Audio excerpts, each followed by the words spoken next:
Salve, salve nação corintiana, tudo bem com vocês? Eu espero que sim. Bora ver as atualizações do Corinthians nesse vídeo.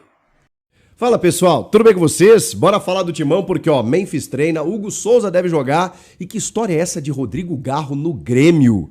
Ai, ai, ai, calma que eu vou te explicar. Vamos falar do Corinthians, tem muita coisa, tá?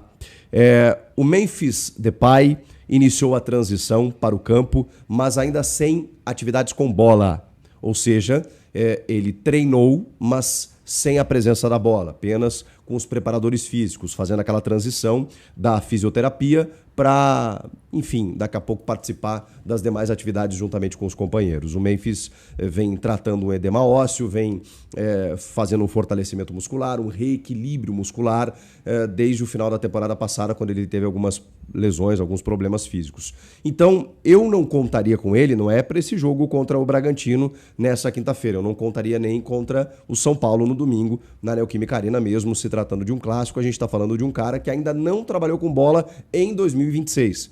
Então, assim, se o Memphis é um cara que inspira cuidados e precisa desses cuidados nesse momento, não acho que tem necessidade de você esticar a corda já nesse comecinho de temporada. Então, não dá para contar com o Memphis para essa semana. Pelos próximos dias, a gente vai ter que acompanhar gradativamente a sua situação. Ranieri e Yuri Alberto já são diferentes, porque eles voltaram a treinar já tem alguns dias. O Yuri desde a semana passada, o Ranieri nesta semana. Então eles podem ficar à disposição do técnico Dorival Júnior. Se o Dorival preferir esperá-los para domingo, aí sim, visando o clássico, a gente sabe a importância que tem um clássico, esse jogo contra o Bragantino não é nada fácil, é fora de casa. A gente sabe que essa gestão aí pode acontecer também, tá bom? O Martínez segue de fora. O Hugo Souza, ele teve uma virose, e assim, virose, né, é um problema que, dependendo de como te acomete, né, você fica debilitado, você perde alguns quilos, você tem alguns problemas físicos. Para atleta sempre é muito complicado, né? Embora eles estejam lá sempre submetidos a exames, a medicamentos e tal, então isso seja mais fácil. Ele treinou na véspera do jogo. Então, a menos que ele não esteja, sei lá, 100% ou 90%, o Felipe Longo joga, senão o Hugo Souza deve jogar, ele gosta de jogar, gosta de ritmo de jogo, né? Talvez seja o titular do Corinthians. Há uma tendência. A gente está vendo em todos os estaduais isso acontecer. Tem Brasileirão no final do mês, daqui a 15 dias, gente, 2 semanas. Então, a gente está vendo acontecer muitas preservações, rodízios. Então, é natural que o Dorival, nesse segundo jogo, ele também faça uma mexida, né? Daqui a pouco utilize jogadores que não estavam tanto nos planos, não estão sendo utilizados. O Kaká, por exemplo, que não se acertou ainda com o Atlético Paranaense, pode ser que jogue. O Félix Torres não, que ele já está se acertando, né? Já está indo jogar no Inter em Porto Alegre. O Rian, volante, está se acertando com o Fortaleza. O Marcelo Paz está trabalhando, né, gente? E ele tem boas relações com o Fortaleza, está trazendo de lá o Matheus Pereira por empréstimo e está emprestando o Rian até o fim da temporada também por empréstimo, um garoto de 22 anos que pouco jogou, e o Corinthians tem muitas opções na volância, às vezes é bom para dar rodagem e tudo mais, então o Rian também está indo jogar no Fortaleza. Esse, né, o Dorival não pode escalar, mas daqui a pouco, né, testa mais alguns meninos da base, alguns jogadores que você precisa observar melhor, o próprio Jacaré, quem sabe, na vaga do Mateuzinho na lateral direita. Enfim, muita coisa pode acontecer.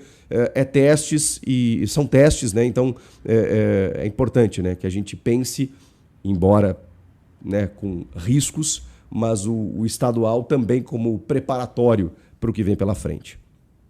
Agora, preciso falar com vocês sobre essa notícia de Rodrigo Garro jogar no Grêmio.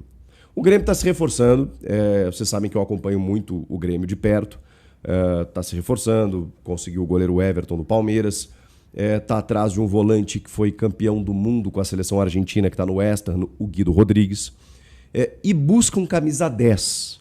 O Grêmio contratou o TT, ex-Shakhtar Donetsk, da base do Grêmio, que estava no Panathinaikos da Grécia, que não é necessariamente um 10. O Willian, ex-Corinthians, faz a função, mas não é necessariamente um 10. O Grêmio sondou o Rafael Veiga e sondou o Rodrigo Garro. Sondou.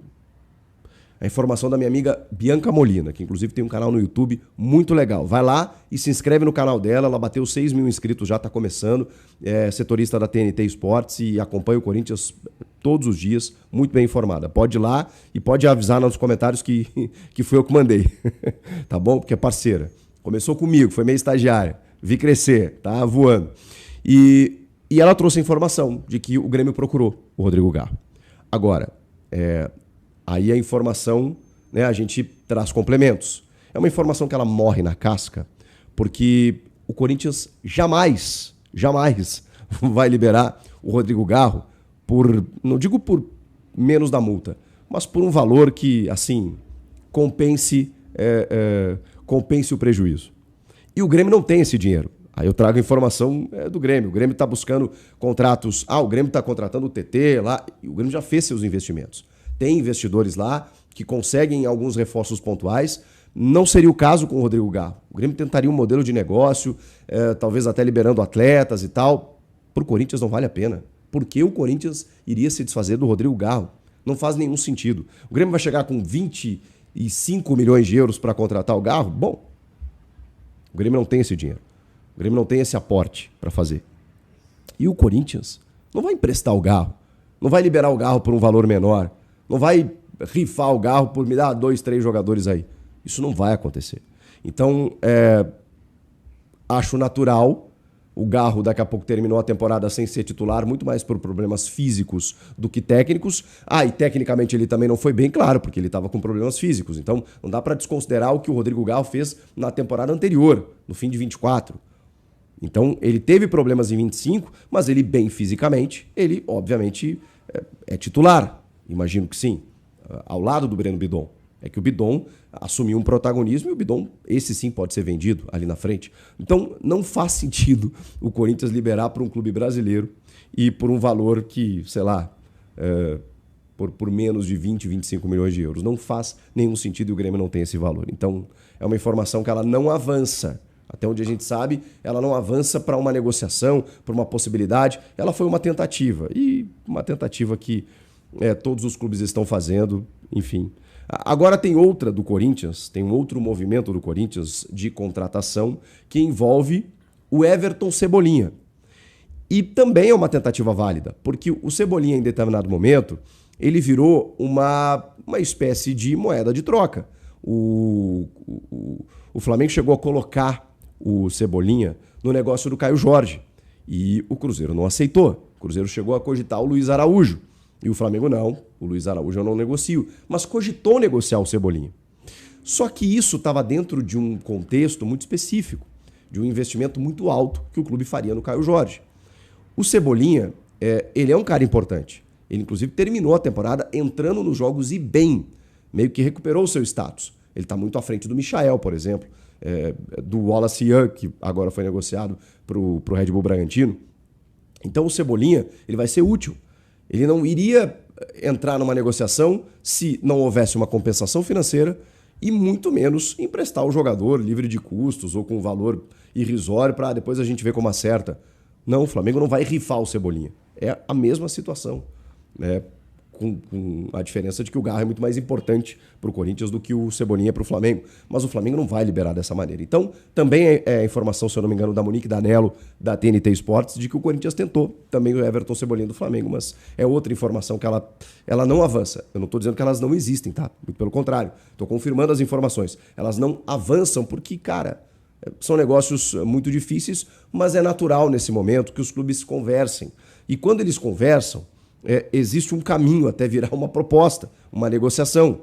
Não há a negociação. E é por isso que o Cebolinha não deve vir para o Corinthians, como o Garro não deve sair para o Grêmio. Beleza? São informações que a gente tem nesse momento. Tem jogo nessa quinta-feira, 7h30 da noite, fora de casa, contra o Bragantino, no Cícero de Souza Marques, em Bragança Paulista, para o Corinthians tentar a sua segunda vitória consecutiva no Paulista. Será? Aí, nação, o que vocês acharam do vídeo? Não deixa de se inscrever no nosso canal. Um grande abraço para vocês e até o próximo. Vai, Corinthians!